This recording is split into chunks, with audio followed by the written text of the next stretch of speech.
Hello guys, it's Hazelkill over here. I had a poll on Instagram talking about which video should I make today and everything. Second one was about double trap binds and my update on it. I could make another video about this. You guys can go comment on my Instagram or something, or like that, DM me anything. My socials will be in the description below. And this is mainly to show you guys how you can get better at scrims as a console player.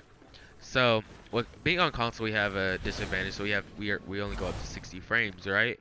And with this comes the input lag and everything, but we're all used to it for mainly most of us playing on console our entire lives. So this, anyways, what I like to say is that one of the tips I like to give is that holding a sniper is really advantageous in solo.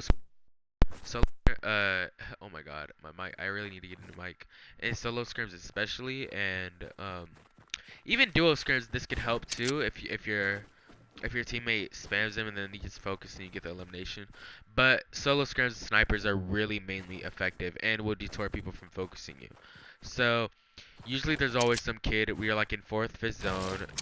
You're like in a box probably, not a wood box, mainly probably a brick or metal. You want to usually you want to use hard materials. 4th, 5th zone usually, any late zone, any late game. So usually this time there's some kid trying to shoot somebody. You might see him.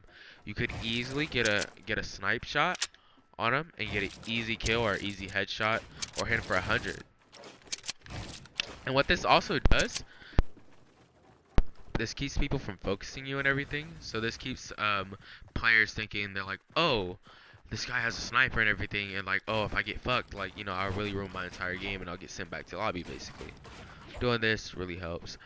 Also, another thing is getting better at tunneling. You wanna, if I could get some Winter Royale footage, that'd be lit. But I didn't save any clips from Winter Royale because me and my duo were really focused on winning.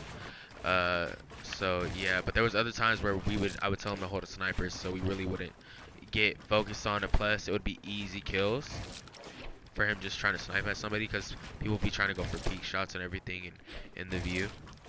But yeah, so what you guys want to like learn to do, like you guys want to be able to tunnel better, try to get good as tunneling as you can. Some controllers play well. It's hard to tunnel on console.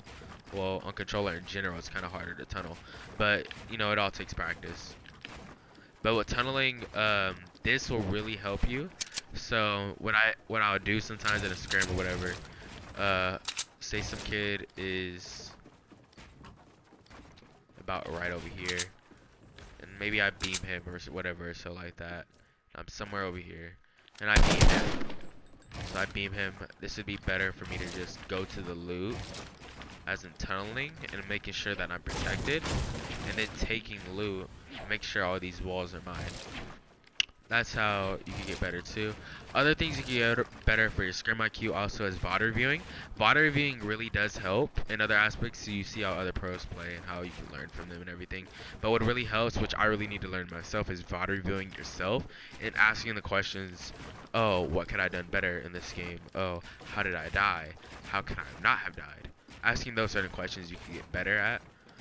And then also, just rotating early has been kind of the meta for this game right now, since there's really hardly any rotation in the game. There's like only boats and probably snowballs to really even rotate. So that's the only really rotation in the game. It's sad, but you know, I mean, I'd rather have hoverboards than freaking shockwaves. But yeah. But this will also help you. Rotating early will also help you not to get focused on a late rotation, because usually people will look in zone and mainly just try to kill you or any other stuff like that. But you guys got to know when to rotate early and when to rotate late. There's other times where you can rotate late. Maybe zone is pretty close, you can go for a late rotation. Other times, you know, you can't rotate too early. You got to wait for everybody else to rotate so you can rotate too, so they're not focused on you, and that usually helps too.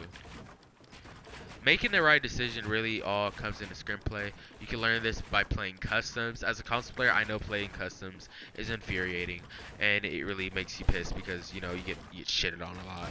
But I mean, other than that, you gotta really just think outside the box and be like, well, if I could go against PC players like this, you know, maybe I could go against console players like this. You know, console players are usually not as good as PC players. Some are, some have an exception. but not usually. They're not as good as really try hard PC players on double the frames of what you're doing. But yeah, anyways, I'm just botting out right here. You gotta ignore my ugly builds and my ugly edits in creative. I do way better in game, but thing is, creative has been really buggy for legacy. It feels like my foot controller settings are disabled, but foot controller helps me to have kind of a smoothness of linear with legacy. And since I play legacy mainly for the shotgun aim assist, I keep it like that. But anyways, yeah. This is mainly all I gotta say. Also, box fights will help.